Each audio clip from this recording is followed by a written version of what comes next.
Hi everyone, कैसे हो? Okay, welcome back. हम वापस मिलते हैं। हमारा टॉपिक परिमाप हो चुका था। नेक्स्ट है हमारा जो टॉपिक है एरिया, ठीक है, क्षेत्रफल हिंदी में कहेंगे। तो ज्योमेट्री के अंदर किसी भी शेप की, किसी भी आकृति का कोई भी चित्र होता है, उसका एरिया फाइंड आउट करना होता है। लोकल लाइफ में हमारे काम आते हैं, चाहे प्लॉट लेना हो, कोई मकान बनाना हो, या कोई भी किसी भी शेप का, हमको एरिया यानी कि क्षेत्रफल उसका ज्ञात करना होता है। ठीक है, वो कितनी जगह कवर करेगा उसको हमको मेजर करना रहेगा। चलो ठीक है, पढ़ते हैं। सबसे पहले हम ज्योमेट्री में बात करेंगे एरिया ऑफ ट्राइंगल। ठीक है, ट्राइंगल के बारे में पता करेंगे। ध्यान रखें, ट्राइंगल्स के बारे में हमको ज़्यादा नहीं पढ़ना पड़ेगा। ट्राइंगल्स के बारे में बेसिक जो फॉर्मूला होता है एरिया का, वो होता है 1/2 मल्टीप्लाई बेस। बेस यानी उसका आधार। कोई भी त्रिभुज हो, चाहे वो समकोण हो, समबाहु, विषमबाहु, स्केलेन, आइसोसेलेस, इक्विलेटरल, राइट, कोई भी हो, तो हमको फर्क नहीं पड़ेगा। हम 1/2 गुना आधार गुना ऊंचाई, ये सूत्र यूज करेंगे। बट ध्यान रखेंगे ये फॉर्मूला स्पेशली डिजाइन हुआ है सिर्फ और सिर्फ राइट एंगल के लिए। ठीक है, राइट एंगल के लिए है। एक और है हमारा, उसको हम बाद में पढ़ेंगे। तो राइट एंगल के लिए स्पेशली आपको इसमें लिख सकते हैं area of triangle that is right angle.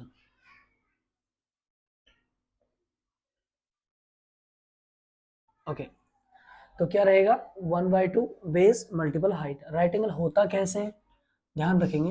Right angle मतलब 90 डिग्री, तो 90 डिग्री वहां पे बनता है और इस तरह से ये बन जाएगा। कुछ भी नाम लिख दो यहाँ पे, PQR।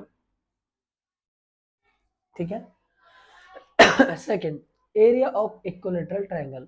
What you mean like equilateral? होता क्या है? इक्वल का मतलब तो समझते हैं, इक्वल का मतलब होता है बराबर। तो एक ऐसा त्रिभुज जिसकी सभी भुजाएं बराबर हो, उसे कहेंगे इक्विलेटरल ट्रायंगल। हिंदी में कहेंगे समबाहु।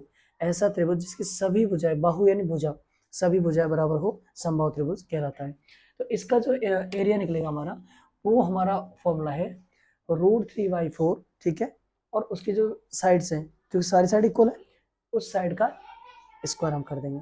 अब इनका डिटेल हम बाद में पढ़ेंगे कि किस फॉर्मूले को कैसे बनाया गया है, कहाँ पे यूज होगा। ठीक है, बट राइट नाउ अभी हमको ध्यान का रखना है कि किस फॉर्मूले का किस शेप से मतलब है। तो area of equilateral triangle that is √3/4 multiply side square. ठीक है, जो भी इसको बुझा रहेगी उसका स्क्वायर करना है। इसके बाद में आते हैं हम area of rectangle. Area of rectangle को क्या कहेंगे? एरिया क्षेत्रफल, रेक्टेंगल यानी आयत। तो हमको आयत का क्षेत्रफल निकालना है, आयत के क्षेत्रफल का सूत्र पढ़ना है। ठीक है, आयत होती कैसी है? एक ऐसी आकृति जिसमें आमने सामने की भुजाएं होती है जो बराबर होती है। ठीक है, यहाँ भी है तो यहाँ भी होगा, यहाँ एल है तो यहाँ भी एल होगा। ठीक है, लेट सपोज यहाँ 5 है तो यहाँ भी 5, यहाँ 8 है तो यहाँ भी 8। समझ में आया? ओके, तो इसका जो एरिया होता है वेरी सिंपल, आपको लंबाई को चौड़ाई से गुणा कर देना तो आपका एरिया आ जाएगा। ठीक है, तो एरिया ऑफ रेक्टेंगल, आयत का जो क्षेत्रफल होता है that is length multiple width. Width को हम विड्थ भी बोलते हैं और ब्रेड्थ भी बोल देते हैं। ठीक है, इनका मतलब चौड़ाई होता है। तो लेंथ मल्टीपल विड्थ आपका एरिया हो गया, एरिया ऑफ रेक्टेंगल, आयत का क्षेत्रफल। Area of square, now area of square, square means वर्ग, हिंदी में से वर्ग कहते हैं। एक ऐसी आकृति जो चार भुजाओं से मिलकर बनती है। ठीक है, और उसकी खास बात है कि चारों भुजाएं आपकी बराबर होती है, एक दूसरे के बराबर होती है। उसका क्षेत्रफल निकालने के लिए हम क्या करेंगे? उसका फॉर्मूला पढ़ेंगे। तो वो फॉर्मूला होता है, क्योंकि सारी साइड है तो उनको एक साइड को दूसरे से मल्टीप्लाई कर दो। ठीक है, लाइक दिस रेक्टेंगल टाइप्स होता है। तो एक को हमने साइड माना है, इसका कोई भी नाम लिख सकते हो आप, PQRS। तो हमको क्या करना है? इसकी एक साइड को दूसरी साइड से मल्टीप्लाई कर देना है। तो what is the area of square? That is side square, और you can say side multiple side, भुजा गुणा भुजा या फिर भुजा का स्क्वायर। ठीक, okay, we can take another point that is area of parallelogram. Parallelogram को मतलब क्या होता है? समांतर चतुर्भुज। आप चाहो तो लिख सकते हो, उसे समझ जाएंगे हम लोग। समांतर चतुर्भुज, ओके। इसका फॉर्मूला क्या होता है? इसका सिंपल सा फॉर्मूला होता है दैट इज आधार। यहाँ पे एल एक्चुअल लंबाई होती है, बट यहाँ पर इसको हम आधार भी मानेंगे। ठीक है, वेस।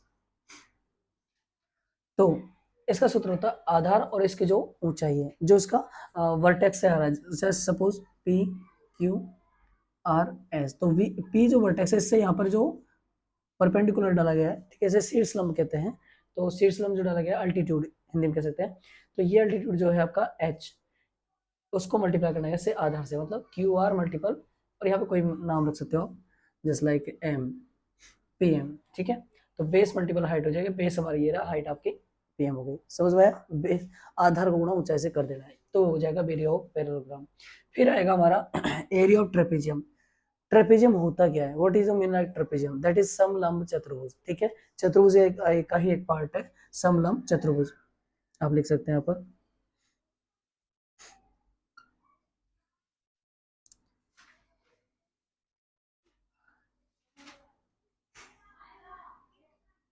ओके, चतुर्भुज, इसको भी छोटा बनाओ। ठीक है, एरिया ऑफ ट्रेपेजियम समलंब चतुर्भुज, इसकी खास बात क्या होती है, इसके डायग्राम इस टाइप के आते हैं, पी क्यू आर एस मान लो इसको। तो इनकी एक एक भुजा दूसरी भुजा के समांतर तो होती है, बस उसकी लंबाई छोटी बड़ी होती है, ये छोटा है ये बड़ा है, और उनके बीच की कोई एक फिक्स हाइट होती है, जो कि कभी जैसे रेल की पटरियां, कभी एक दूसरे दोनों आपको एक दूसरे में काटती मिलेगी, दोनों इक्वल होगी, लाइक है पैरेलल, मतलब समान हो अंतर उनका, समांतर कहलाते हैं, समांतर भुजाएं कहलाते हैं। ठीक है, तो इसका फॉर्मूला क्या है? 1/2 multiply sum of parallel side, sum यानी जोड़, पैरेलल साइड, पैरेलल साइड कौन सी, जो समांतर कौन सी है, एक तो पी एस है एक क्यू आर है, दोनों के बीच का अंतर समान है एच। ओके, तो sum of parallel side multiple height, height क्या हमारा एल्टीट्यूड जो कि एच है। ठीक है, कोई नाम रख सकते हैं यहाँ पे आप चाहो तो। ओके, तो इसको हमने अलग अलग डिनोट किया है, इसको ए माना है छोटी हाइट को, 1/2 ब्रैकेट में ए प्लस का बी, ए प्लस का बी मल्टीप्लाई आपका एच, एच मीन्स हाइट या अल्टीट्यूड। तो आपका समलंब, इसका समलंब चतुर्भुज का क्षेत्रफल क्या रहेगा? 1/2 गुणा समांतर भुजाओं का योग गुणा ऊंचाई, 1/2 multiply A plus B multiply height. Good. Okay, next area of rhombus. Area of rhombus, rhombus का मतलब क्या होगा? समचतुर्भुज। ठीक है,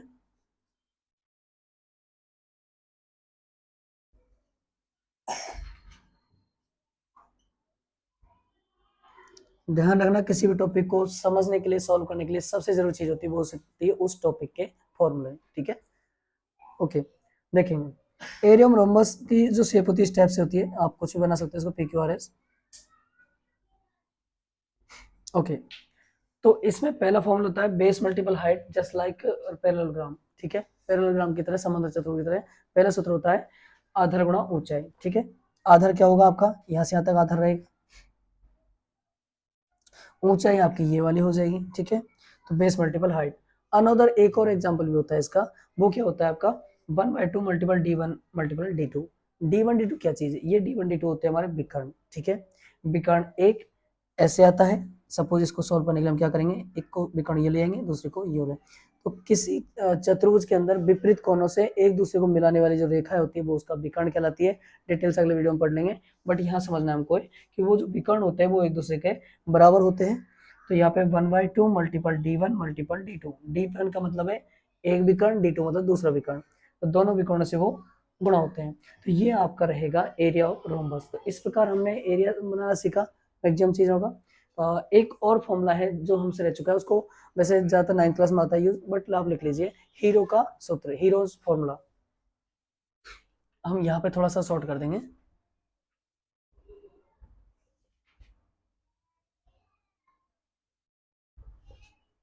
one by two multiple base, sorry d1 multiple d2। Okay, ये फॉर्मूला रहेगा हमारा हीरो का सूत्र।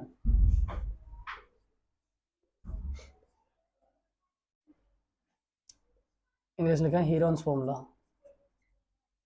Heroes formula.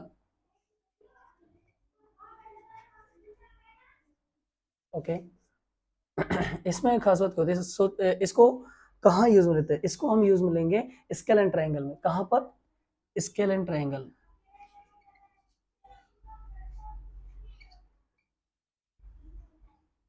हिंदी में बोले तो विषमबाहु त्रिभुज।